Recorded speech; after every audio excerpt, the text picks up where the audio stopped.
Oi, eu quero encerrar minha participação aqui respondendo uma pergunta que muitos devem ter se colocado aí. Ah, mas ele é tão novinho e já é candidato a vice-governador. Acho que antes de nós chegarmos aqui e virmos para cá, né, tínhamos aqui uma outra representante da juventude que proferiu uma palestra, um juiz. E eu quero colocar para vocês que quem está fazendo a diferença hoje no Brasil, principalmente no Ministério Público, na magistratura e também na advocacia, são jovens.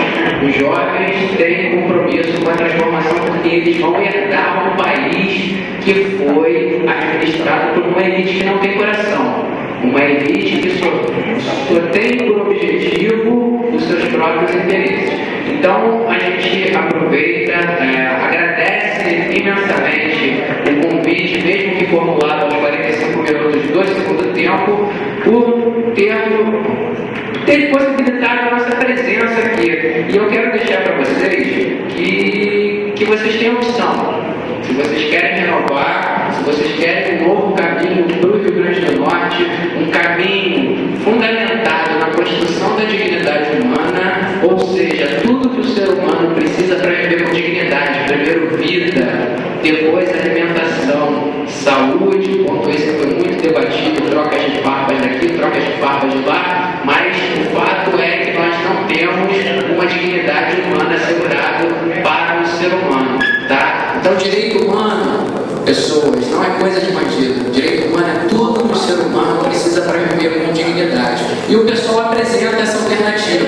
Uma alternativa de um novo caminho baseado nessa construção da dignidade humana. Então, eu convido vocês agora no dia 3 de outubro a fazerem a escolha certa. Tenho certeza que nós não teremos segundo turno, porque nós sairemos vitoriosos já no primeiro turno.